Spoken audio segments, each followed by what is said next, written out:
So, unless you've been living under a rock the past couple of days, I'm sure you've heard the news.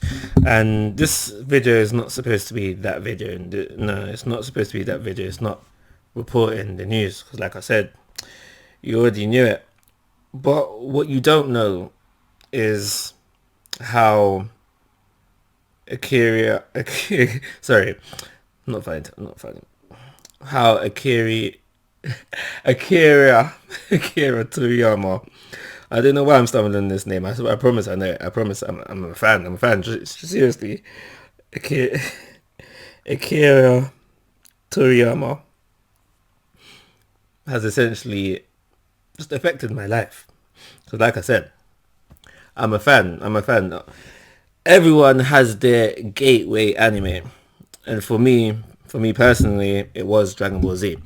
I remember exactly where I was the first time I saw a scene from Dragon Ball Z. And like I said, this video, not to report that news. We know it. We all have our feelings on that. It's really just to share just how Akira Toriyama has affected my life. So, somewhere between the ages of 7 and 11, I think I was like 8 possibly, but somewhere in between those ages.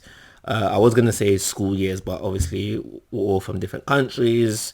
The schooling system is affected differently. So for your clarity, transfer it to whatever school year it is. So somewhere between the ages of 7 and 11, more so 7 or 8, them two ages, was the first time I was introduced into Dragon Ball Z. I was at what is called in the UK an after school club. And one of the workers at this after school club, he would record anime, not just anime, but majority anime. There was Power Rangers in there as well.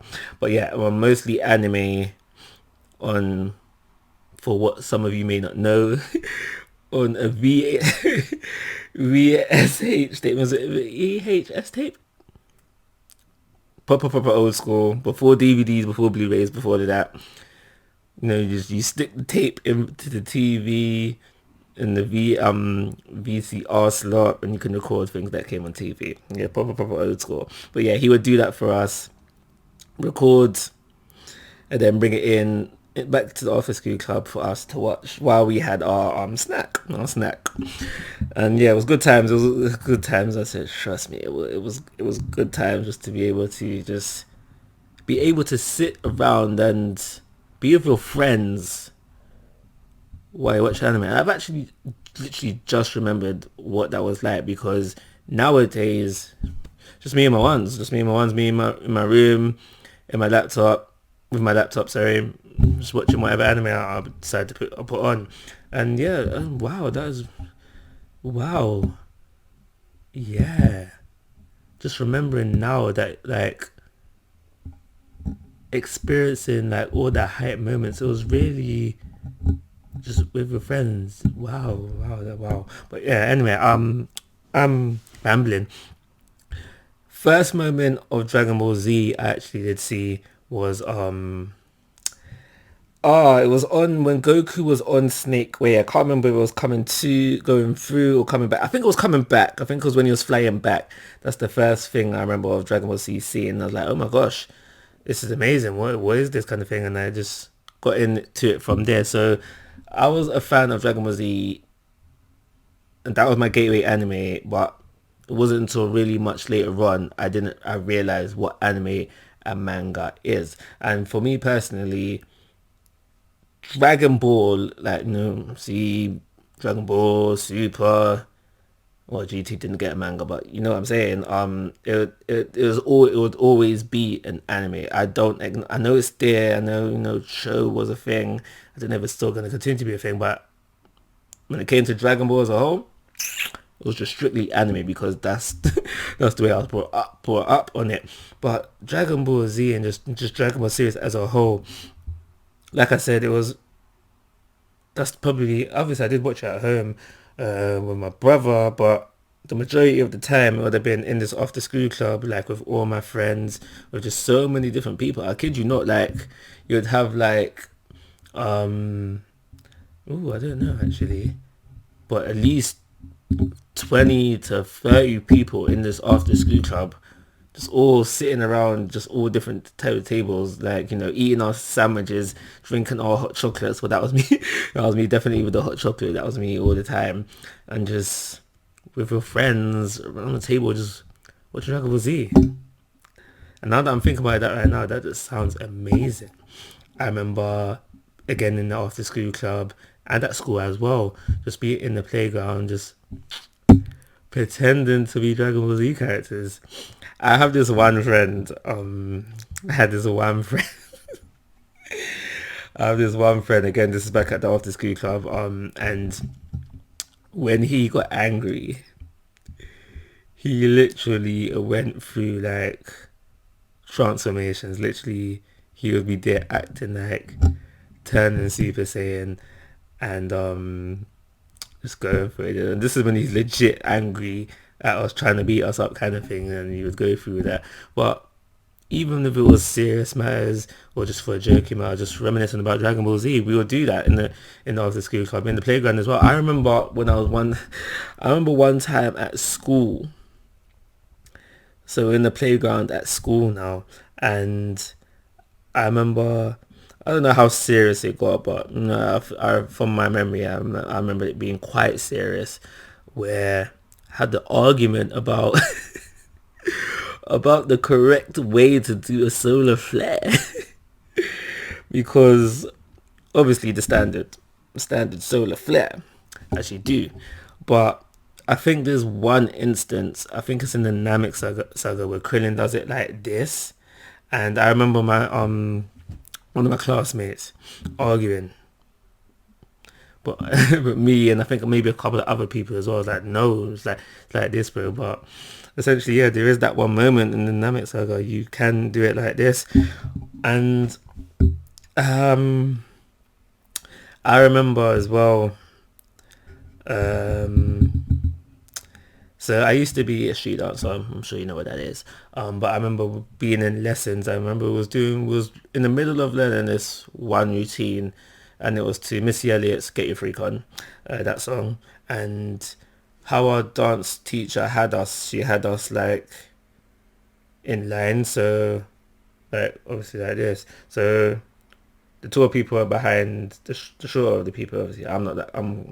Oh well, especially when I was younger, I wasn't that tall. So I was in like, I think I was like in the middle row, or yeah, I was in the middle row. So I was in the middle row now, and one of my friends who's quite taller than me, um, was obviously behind in the back row, and I don't know why. Honestly, can't remember why. Like it came to it, but it would just be a thing where messing about during our lesson when we should be obviously learning this routine, and we just go behind and we just be like, call me her kind of thing, or special beam cannon kind of thing. It's just jokes. Just Dragon Ball, just in general, is just so influential to my life, and it's just hard to just hear this news that Akira Toriyama is no longer with us. I could go on. Like, there's so many moments even now within my adult life. Like, obviously I told you I got into Dragon Ball when I was like 8. I'm 32 now, I think. I think I'm 32. I think I'm 32. I'm not sure. But yeah, like, just going through life, I remember, and I actually woke up this morning, and that's when I remembered the whole thing where I'll turn to behind my friend, "Did you come here?" But there's so many moments just in life where I'm still, even though I could never, and even this was even before the news, I could never rewatch Dragon Ball Z. I don't know why. It's just something within me. I could never rewatch Dragon Ball Z. I've watched Super. I've watched Dragon Ball. Obviously, I've watched Dragon Ball GT.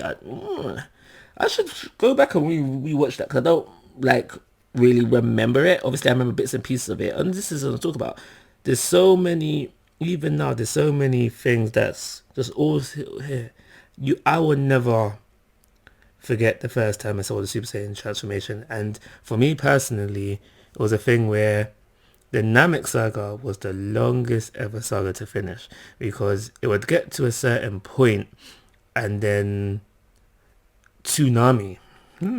Tsunami would rewind. I can't remember if they started it again fresh from the beginning, like episode 1 Dragon Ball Z, or just a point in the Namek saga where they would start it again. But Namek saga went on for ages.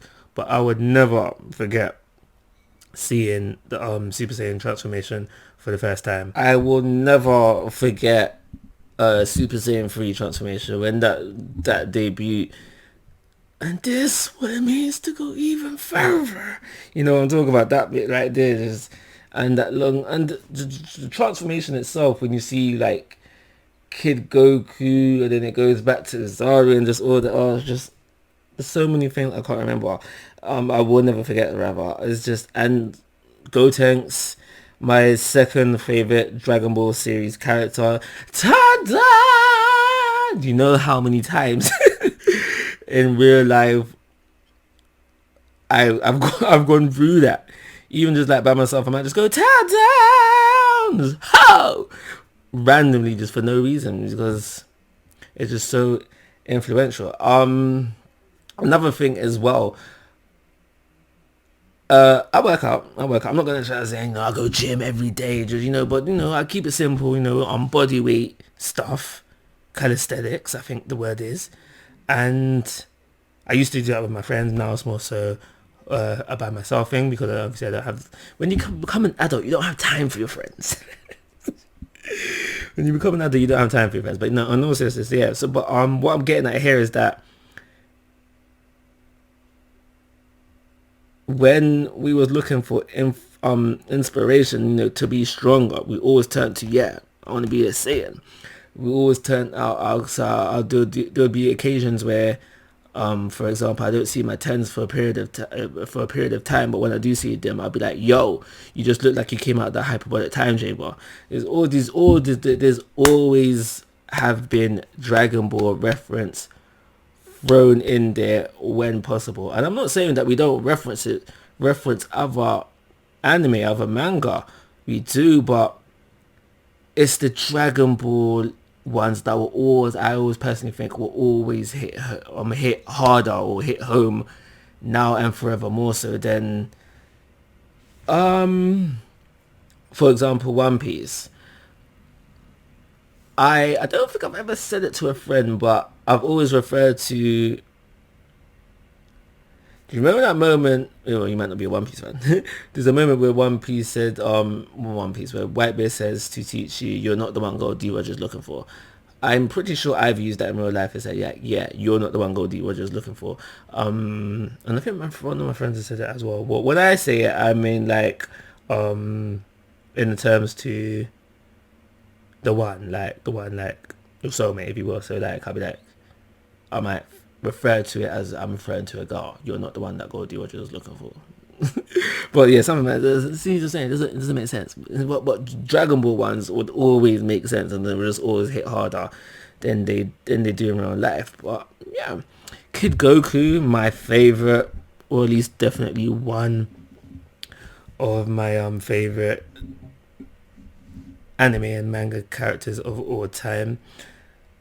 For me personally, I see like Kid Goku as different from his adult counterpart. Kid Goku is just so much fun, and I prefer Dragon Ball over Dragon Ball Z, Dragon Ball Super, Dragon Ball GT, and that's not because of the dub or the sub or whatever way you want to throw it.